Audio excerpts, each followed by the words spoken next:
First question. Angela, it's Jazz from Variety. Congratulations. Thank you. You mentioned you have an Emmy on stage. What does this win mean to you? You know, I'm still, we don't work for these, but receive them for all the hard work that we do. Of course, it's not work that you do alone, even though it's for narration, but there's a whole team that pursued me and believed me and fought for me and worked with me to get the work done, to tell this amazing story of females in the Wild Kingdom, led by an all-female led production team. Was the first in wildlife documentary filmmaking, so that was pretty inspiring to me in and of itself. Well, to that, what made you say yes to this documentary? Well, when I saw that, because I think it may have been hiatus. I was probably awfully tired after a long season of chasing bad guys and being a cop, whatever. But they told me that there had never been an all-female led crew in the wilderness telling this story. It was all very, very male, so that they were centering it on the matriarchs in wildlife, and it was being filmed, and that they were the conservation that they were doing even after filming. It was it just touched my heart, so I said yes. Next question. Hi, Angela. It's right here in front of you. Hi, Rosie from Deadline. Congratulations. Thank you. Our readers were devastated on Friday to learn that 911 Lone Star was canceled. What can you share regarding the decision? Nothing. I was not in the room when it happened. But yeah, they had some amazing seasons. 5 amazing seasons.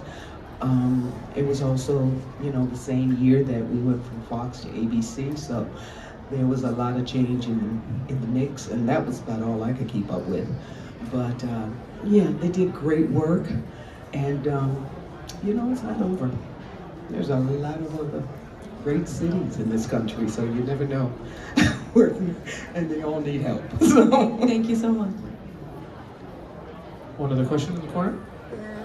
Congrats, Thank you. Angela. I want you to take me back to that look on your face when it calls your name. Of course, the look was beautiful, but you were very surprised. It was priceless. Why were you so surprised to hear your name called for this Emmy? Because you've been doing this a long time, so it's clearly well deserved. This is one of the really, really big ones. You know what I mean? And so that doesn't usually happen. But also, whenever you're acknowledged, I'm just, a girl who just wanted to act, and my mentors were way out ahead of me, and I just looked to them and got inspiration and hope, and I just put my focus and my energy and my love to try to make it happen in my life or for my life. So each and every day I try to remember that first love, and when this happens, it's like, whoa, what? So I appreciate it. I really appreciate it. And before I let you go, I'm interested to also hear in what ways would you say this particular project has measured up to the many that you've worked on in the past? Like, what was so significant about this one? All the women behind the scenes who made it happen. Absolutely. Thank you so much. And they did it with such excellence and such passion.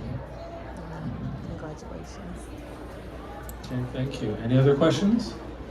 Up in the front. Congratulations. I'm Maggie with the Television Academy Foundation. Obviously, we work with interns, and you just have the best spirit and energy about you. And so I want to know, what's your advice to somebody young who wants to act, but also how have you kept your spirit and energy so resilient and joyful and just pure-hearted? Oh my gosh.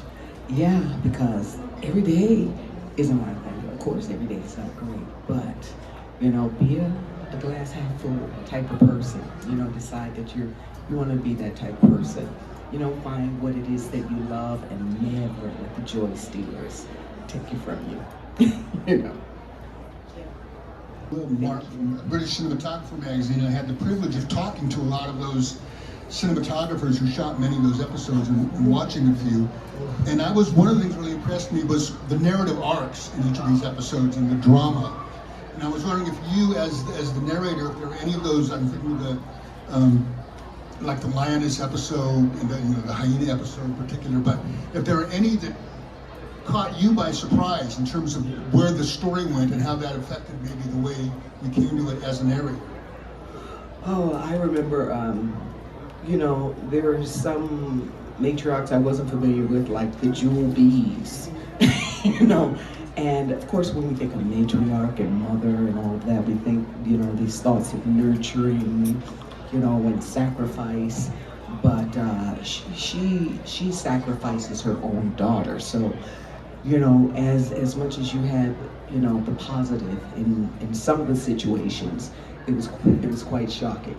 But